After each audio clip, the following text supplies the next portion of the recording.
Hi all welcome back. രാവിലെ 5 മണിയാണ് കേട്ടോ. ബ്രേക്ക്ഫാസ്റ്റ് ഉണ്ടാക്കണം, അതുപോലെ ടിഫിനും കൊടുത്തേക്കണം. തലേ ദിവസം നമ്മൾ എത്രത്തോളം കിച്ചൺ ക്ലീൻ ആക്കിയാലും എന്തെങ്കിലുമൊക്കെ പാത്രങ്ങൾ ആ വാഷ് ബേസിൻ്റെ ഉള്ളിലുണ്ടാവും, അല്ലെങ്കിൽ പുറത്ത് വെച്ചിട്ട് പോയിട്ടുണ്ടാവും. അതൊക്കെ എന്തായാലും പോട്ടെ. നമുക്ക് ഇന്നത്തെ രാവിലത്തെ ബ്രേക്ക്ഫാസ്റ്റേ അപ്പവും മുട്ട റോസ്റ്റും. അപ്പോൾ ഈ മുട്ട റോസ്റ്റൊക്കെ ഉണ്ടല്ലോ, പണ്ട് എനിക്ക് തോന്നുന്നു എൻ്റെ കല്യാണത്തിനൊക്കെ മുന്നേ, അതായത് ഒരു 2000-ന് മുന്നൊക്കെ ആയിട്ട് നമ്മൾ ഈ സാധാരണ നാടൻ കടയിൽ നിന്ന് അല്ലെങ്കിൽ തട്ടുകടയിൽ നിന്നൊക്കെ അപ്പം മുട്ട റോസ്റ്റ് വാങ്ങിക്കുമ്പോൾ ആ മുട്ട റോസ്റ്റിനൊക്കെ എന്തൊരു ടേസ്റ്റാല്ലേ. എനിക്കത് ഭയങ്കരമായിട്ട് ഇഷ്ടപ്പെട്ടു. ഞാൻ എത്ര ട്രൈ ചെയ്താലും ആ ഒരു ടേസ്റ്റിലേക്ക് അങ്ങനെ വന്നില്ല. പക്ഷേ ട്രയൽ ആൻഡ് എറർ എന്ന് പറയില്ലേ, അങ്ങനെ ചെയ്ത് ചെയ്ത് അവസാനം എനിക്കൊരു റെസിപ്പിയിലേക്ക് വന്നിട്ടുണ്ട്.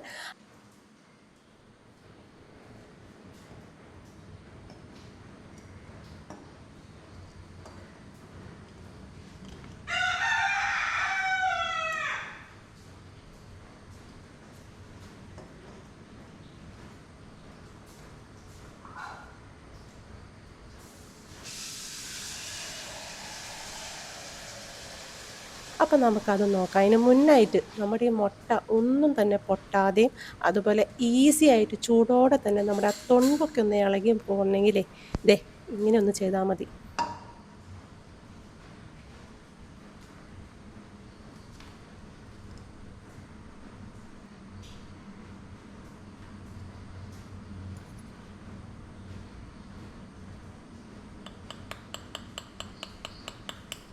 കേട്ടോ, ഒരു ശബ്ദം കേട്ടോ?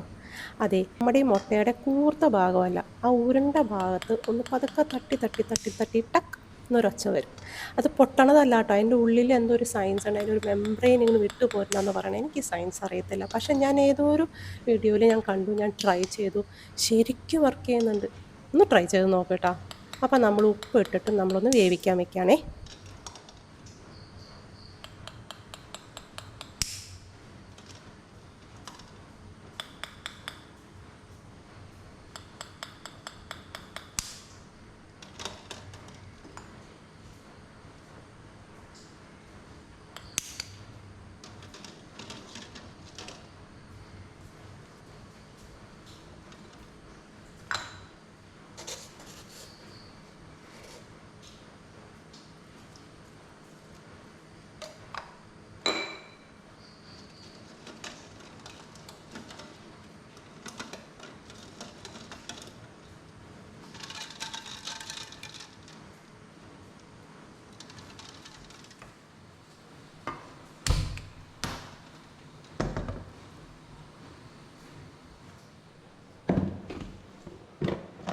പിന്നെ നമുക്ക് ഈ മുട്ട റോസ്റ്റിന് ആവശ്യം കുറേ സവോളയാണ് കേട്ടോ.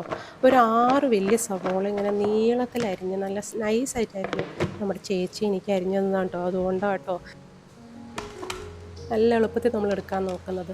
പിന്നെ നമുക്ക് ആവശ്യം നല്ല പഴുത്ത തക്കാളി കേട്ടോ. അധികം തക്കാളി പറ്റൂല ഈ മുട്ട റോസ്റ്റിന്. നമുക്ക് പേരിനൊരു തക്കാളി, അതായത് ഇപ്പോൾ ഒരു 6 സവോള എടുക്കുകയാണെങ്കിൽ ഒരു 3 തക്കാളി, നല്ല പഴുത്ത് മീഡിയം സൈസ് തക്കാളി.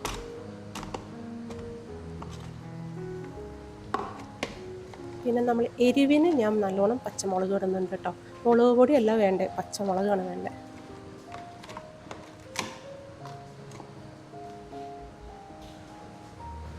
പിന്നെ നമ്മുടെ മെയിൻ സ്റ്റാറായ ജിഞ്ചർ ഗാർലിക് പേസ്റ്റ്. കുറേ അധികം നാളായിട്ടും ഇതിപ്പോൾ എൻ്റെ കയ്യിലിരിക്കുന്നു, ഒരു കേട് കൂടിയിട്ടില്ല. പിന്നെ ഒരു പ്രാവശ്യം കാരണം കറണ്ട് പോയപ്പോൾ ഫ്രിഡ്ജിനകത്ത് ഇരുന്നതാണ്, അതായത് രാവിലെ തൊട്ട് വൈകുന്നേരം വരെ, എന്നിട്ടും ഒരു കേട് വന്നിട്ടില്ല.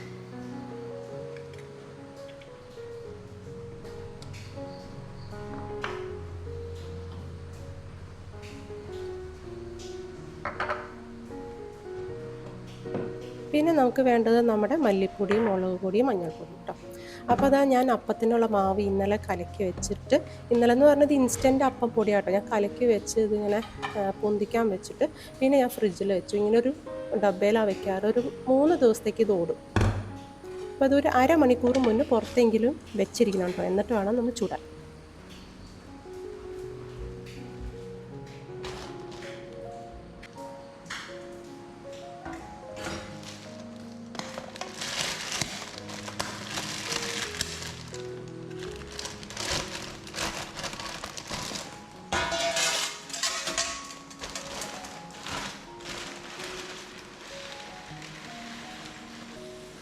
പിന്നെ ഇനി ടിഫിന് വേണ്ടിയിട്ട് നമുക്കൊരു ബിരിയാണി റൈസ് വേവിച്ചെടുക്കാം. ഞാൻ ചിലപ്പോൾ ജീര റൈസ് അല്ലെങ്കിൽ പ്ലെയിൻ വൈറ്റ് റൈസ് ഉണ്ടാക്കും കേട്ടോ. അപ്പോൾ അതിന് മുട്ട റോസ്റ്റ് തന്നെയാണ് ഇതിനുള്ള കറിയും.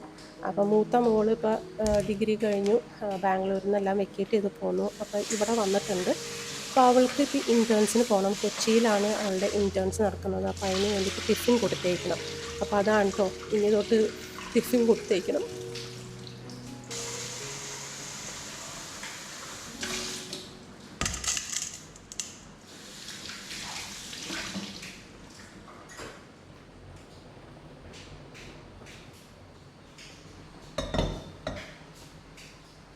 ഇനി നമുക്ക് ഈ സവോള നമുക്ക് നന്നായിട്ട് വഴറ്റി ഇച്ചിരി ലൈറ്റ് ബ്രൗൺ ആയിട്ട് കിട്ടണം. പക്ഷെ അത് ഇച്ചിരി സമയം എടുക്കും. അപ്പം നമുക്ക് ഏറ്റവും എളുപ്പം ചെയ്യാവുന്നത് ഇങ്ങനെ ഒരു പ്രഷർ കുക്കർ എടുക്കുക, ചെറുത്. എന്നിട്ട് അതിനകത്ത് ആവശ്യത്തിന് വെളിച്ചെണ്ണ ഒഴിക്കുക. എന്നിട്ട് നമ്മുടെ സവോള അതിനകത്ത് ഇടുക, ഉപ്പും കുറച്ച് ആവശ്യത്തിന് ഇടുക. എന്നിട്ട് നമുക്ക് അടച്ച് വെച്ചിട്ട് ഒരു ഫുൾ ഫ്ലെയിമിൽ നമ്മളൊരു 4 വിസിലും ലോ ഫ്ലെയിമിൽ ഒരു 3 വിസിലും കൂടി ആയാൽ നമുക്ക് നല്ല ലൈറ്റ് ബ്രൗൺ ആയിട്ട് നമുക്ക് കിട്ടും.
അപ്പോൾ അതാ ഞാൻ പറഞ്ഞ പോലെ വിസിലൊക്കെ വന്നു കഴിഞ്ഞപ്പോൾ അതേ ഞാൻ തുറന്ന് നോക്കിയപ്പോൾ ഇച്ചിരി സൈഡിലൊക്കെ നല്ല ലൈറ്റ് ബ്രൗൺ ആയിട്ടുണ്ട്. ബാക്കിയൊക്കെ നന്നായി വാടിയിട്ടുണ്ട് കേട്ടോ. ഇനി നമുക്ക് വേറൊരു പാത്രത്തിൽ അതിലേക്ക് വേണമെങ്കിൽ കുറച്ച് വെളിച്ചെണ്ണ ഒഴിക്കാം, അല്ലെങ്കിൽ അങ്ങനെ തന്നെ നമുക്ക് ആ പാത്രത്തിലേക്ക് ഇട്ട് നമുക്ക് റോസ്റ്റ് ചെയ്യാം.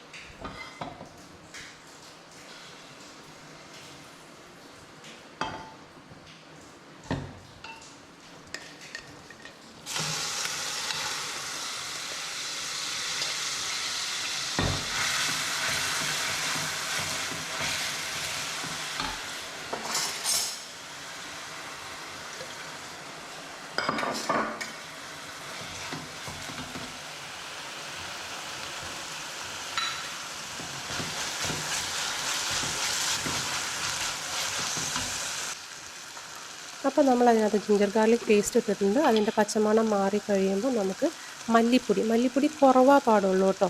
ഞാനിപ്പോൾ ഈ ഒരു എന്താ പറയുക, എത്ര മുട്ടയുണ്ട്, ഒരു 8 മുട്ടയെങ്കിലും ഉണ്ട്. അതിനൊരു റോസ്റ്റാണ് ഞാൻ ചെയ്യുന്നത്. അപ്പോൾ 1 ടീസ്പൂൺ നിറയെ മല്ലിപ്പൊടി, ഒരു 1/4 ടീസ്പൂൺ മഞ്ഞൾപ്പൊടി, എരിവ് വേണമെന്നുണ്ടെങ്കിൽ അല്ലെങ്കിൽ ജസ്റ്റ് 1/2 ടീസ്പൂൺ മുളക് പൊടി കേട്ടോ. ഇതിനകത്ത് മുളക് പൊടിയുടെ എരിവല്ല വേണ്ടത്, നമുക്ക് പച്ചമുളകിൻ്റെ എരിവാണ് വേണ്ടത്.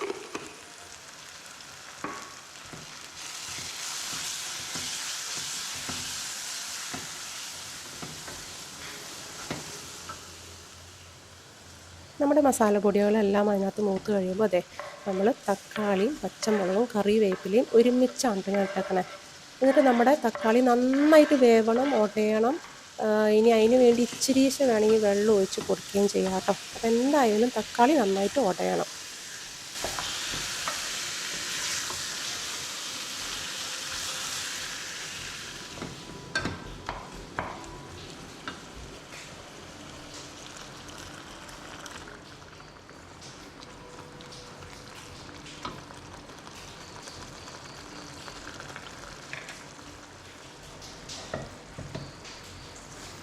അപ്പോൾ ഞാൻ ഓൾറെഡി പറഞ്ഞിട്ടുണ്ട്, എൻ്റെ സ്കൂളിൽ പഠിക്കുന്ന കൊച്ചിന് 2 മണിക്ക് ക്ലാസ് തീരുന്നതുകൊണ്ട് ഇവിടെ വീട്ടിൽ വന്നിട്ടാണ് കേട്ടോ ഭക്ഷണം കഴിക്കുന്നത്. പക്ഷെ മൂത്ത മോള് കാലത്ത് പോയി കഴിഞ്ഞാൽ പിന്നെ വൈകുന്നേരമാണ് വരുന്നത്. അപ്പോൾ അവൾക്കാണ് ഈ ടിഫിൻ. അപ്പോൾ നമ്മുടെ ബസ്മതി റൈസ് ഞാൻ കഴുകി വൃത്തിയാക്കിയിട്ട് വെള്ളത്തിലിട്ട് വെച്ചത് കണ്ടല്ലോ, ഒരു 10-15 മിനിറ്റ് വെള്ളത്തിലിട്ട് വെക്കുന്നത് നല്ലത്. നല്ല സോഫ്റ്റാവും വെന്ത് കഴിയുമ്പോൾ കേട്ടോ. അപ്പോൾ നമ്മൾ 1 ഗ്ലാസ് അരിക്ക് 1.5 ഗ്ലാസ് വെള്ളം ചേർത്ത് കൊടുത്ത് നമ്മൾ ഉപ്പ് ആവശ്യത്തിന് കൂടുതൽ ഇടണം കേട്ടോ. എന്നാലേ ചോറിൽ ഉപ്പ് പിടിക്കത്തുള്ളൂ.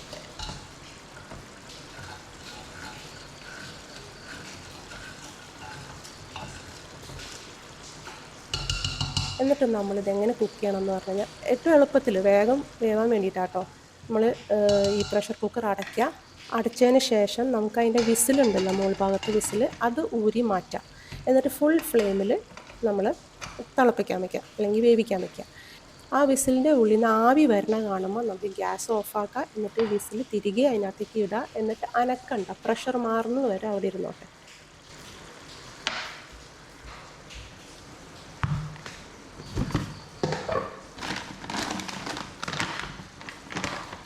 അപ്പോൾ നമ്മുടെ ഈ മുട്ട റോസ്റ്റിൽ തേങ്ങാപ്പാലൊന്നും ഒഴിക്കുന്നില്ല. ഇങ്ങനെയായിരുന്നു മുട്ട റോസ്റ്റൊക്കെ അന്ന് കിട്ടിയിരുന്നത് കേട്ടോ. അപ്പോൾ ഇതിന് ഒത്തിരി ഒന്ന് കുറുകാൻ വേണ്ടി നമ്മൾ ചാറിന് വെള്ളം ഒഴിക്കുമല്ലോ, അപ്പോൾ ഇച്ചിരി ഒന്ന് കുറുകാൻ വേണ്ടി സാധാരണ കോൺഫ്ലോറൊക്കെയാണ് നമ്മൾ ഉപയോഗിക്കുന്നത് കാണാറ്. പക്ഷേ രാഗിപ്പൊടി 1 ടീസ്പൂണോ 1.5 ടീസ്പൂണോ എടുത്തിട്ട് ജസ്റ്റ് വെള്ളത്തിലൊന്ന് കലക്കി വയ്ക്കുക. എന്നിട്ട് നമ്മുടെ ഈ കറിയൊക്കെ ഒന്ന് വെന്ത് കഴിയുമ്പോഴുണ്ടല്ലോ അതിനകത്തേക്ക് ഇത് ഒഴിച്ച് ഒരു 5-10 മിനിറ്റ് ഒന്ന് തിളപ്പിക്കാൻ വെച്ചാൽ നമുക്ക് നല്ലോണം കുറുകി കിട്ടും കേട്ടോ. അപ്പോൾ കുറുകാൻ ഹെൽപ്പ് ചെയ്യുന്നതാണ് രാഗിപ്പൊടി. ഹെൽത്തിയാണ് കേട്ടോ.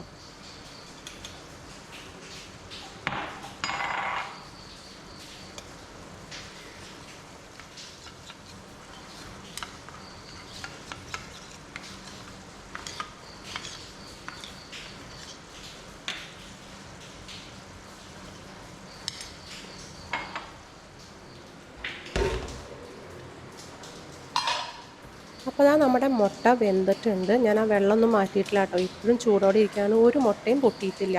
ഞാൻ വെള്ളം മാറ്റാണ്. എന്നിട്ട് ചൂടോടെ തന്നെ ഞാൻ പൊളിച്ച് കാണിച്ചു തരാം കേട്ടോ. ഞാൻ തണുത്ത വെള്ളത്തിലൊന്നും ഇടുന്നില്ല, അല്ലെങ്കിൽ സാധാരണ വെള്ളത്തിൽ പോലും ഇടുന്നില്ല. അപ്പോൾ അതാ നല്ല ചൂടാണ് കേട്ടോ. എനിക്ക് തൊടാൻ പോലും പറ്റുന്നില്ലേ. എങ്കിലും ആ ചൂടോടെ നിങ്ങൾക്ക് എഡിറ്റ് ചെയ്യാതെ ഞാൻ കട്ട് ചെയ്യാതെയാണ് കാണിക്കുന്നത് കേട്ടോ. എളുപ്പത്തിൽ തന്നെ മുട്ടയുടെ തൊണ്ടൊക്കെ ഇങ്ങനെ മാറ്റി നമുക്ക് ക്ലീൻ ആയിട്ടുള്ള മുട്ട കിട്ടും.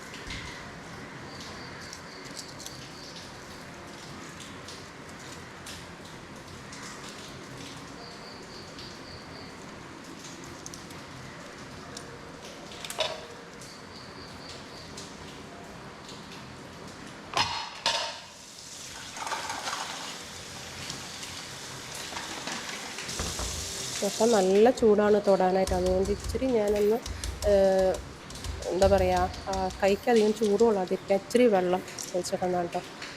അപ്പോൾ അതാ ഇങ്ങനെയൊരു സംഭവം നിങ്ങൾ ട്രൈ ചെയ്യാം. എളുപ്പത്തിൽ തന്നെ നമുക്ക് മുട്ടയുടെ തൊണ്ടെടുത്ത് മാറ്റുകയും ചെയ്യാം. അതുപോലെ നല്ല ക്ലീൻ ആയിട്ടുള്ളൊരു മുട്ട നമുക്ക് കിട്ടും.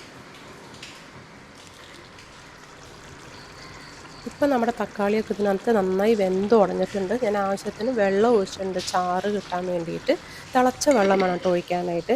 പിന്നെ അതുപോലെ നമ്മുടെ ഗരം മസാല, കറി മസാല എന്ന് പറയും, നമ്മുടെ നാടൻ കറി മസാല. നമുക്കിപ്പോൾ സൂപ്പർ മാർക്കറ്റിലൊക്കെ അവൈലബിൾ ആയിട്ട് കിട്ടും. UCPയുടെ ഒക്കെ നാടൻ കറി മസാല, അതാണ് അതിൻ്റെ ടേസ്റ്റ്. പിന്നെ ഞാൻ ജസ്റ്റ് കുറച്ച് കുരുമുളക്, പിന്നെ ഒരു ഇൻഗ്രീഡിയൻ്റ് എന്ന് പറയുന്നത് ചുർക്ക കുറച്ച് ഒഴിച്ചു കൊടുക്കണം. കുറച്ച് മതി കേട്ടോ.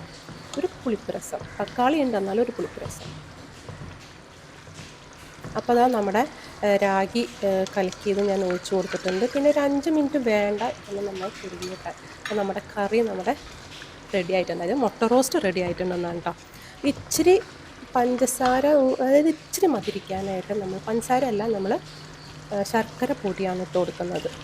അപ്പോൾ അതാ നമ്മുടെ മുട്ട റോസ്റ്റിൻ്റെ ചാറ് റെഡിയായി.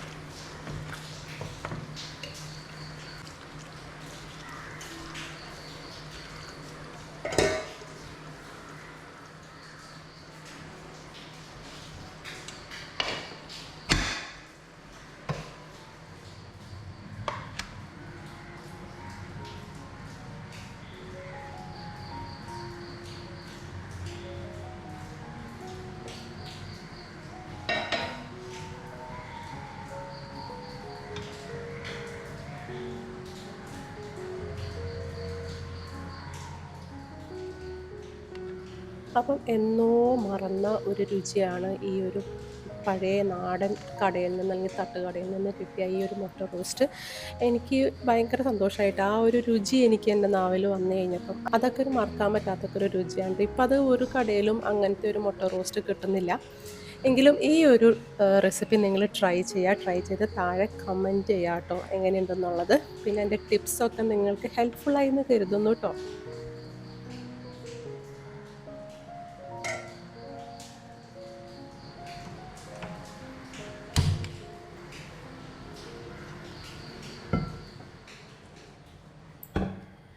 ഫ്രിഡ്ജിനകത്ത് നിന്ന് മാറ്റി വെച്ച അരമണിക്കൂർ മുന്നേ മാറ്റി വെച്ച അപ്പത്തിൻ്റെ മാവ് ദേ വീണ്ടും പൊന്തിയിട്ടോ. നമ്മൾ ഗ്യാസിൻ്റെ അടുത്ത് വെച്ച് കൊടുത്താൽ മതി.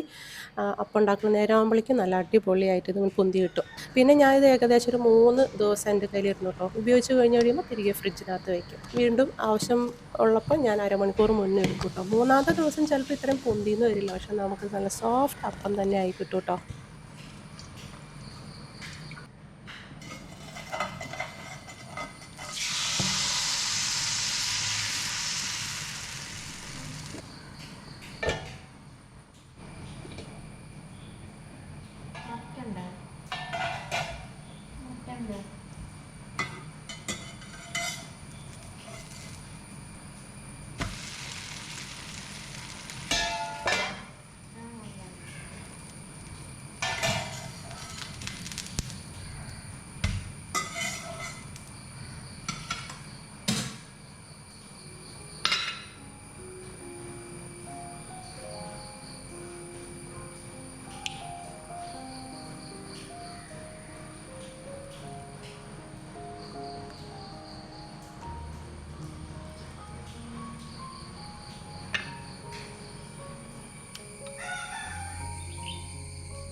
അപ്പോൾ നമ്മുടെ ചോറ് നന്നായിട്ട് വെന്തിട്ടുണ്ട്. ചോറെന്ന് പറഞ്ഞാൽ നമ്മുടെ ബിരിയാണി അരി, ഇത് ജീരകശാല അരിയാണ് കേട്ടോ.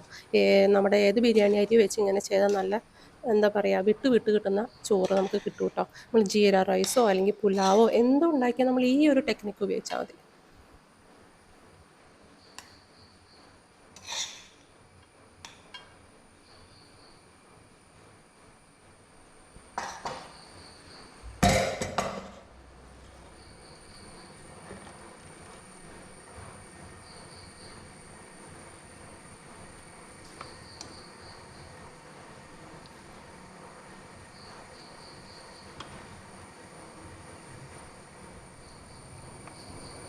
അപ്പോൾ നമ്മൾ മുട്ട റോസ്റ്റ് തന്നെയാണ് കേട്ടോ വെച്ച് കൊടുക്കുന്നത്. അപ്പോൾ ഇത്തിരി ഒരു നോർത്ത് ഇന്ത്യൻ ഫ്ലേവർ പോലെ വരണമെങ്കിൽ ഇച്ചിരി മല്ലിയില ഇട്ട് കൊടുത്താൽ മതി കേട്ടോ. ഇങ്ങനെ ഇഷ്ടമുള്ളവർക്കാണെങ്കിൽ, എൻ്റെ മൂത്ത മോൾക്ക് ഇങ്ങനെയാണ് ഇഷ്ടം, അപ്പോൾ അതുകൊണ്ട് ഞാൻ കുറച്ച് മല്ലിയില വെച്ച് കൊടുക്കുകയാണ്. അപ്പോൾ നമ്മുടെ ടിഫിൻ റെഡി.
അപ്പോൾ ഈ നാടൻ മുട്ട റോസ്റ്റും അതിന് വേണ്ടിയിട്ടുള്ള സവോള പെട്ടെന്ന് വഴണ്ട് കിട്ടാനും പിന്നെ അതിന് വേണ്ടിയിട്ടുള്ള മുട്ട തിളപ്പിക്കുമ്പോൾ പൊട്ടാതെയും അതുപോലെ അതിൻ്റെ തൊലി അല്ലെങ്കിൽ തൊണ്ട് നന്നായി ഈസി ആയിട്ട് പൊളിച്ചെടുക്കാനുള്ള ടിപ്സ് ഈ വീഡിയോയിൽ കണ്ടപ്പോൾ ഇഷ്ടപ്പെട്ടു. ഇഷ്ടപ്പെട്ടെങ്കിൽ ലൈക്ക്, ഷെയർ ആൻഡ് സബ്സ്ക്രൈബ്. അടുത്ത വീഡിയോയിൽ കാണാം. താങ്ക്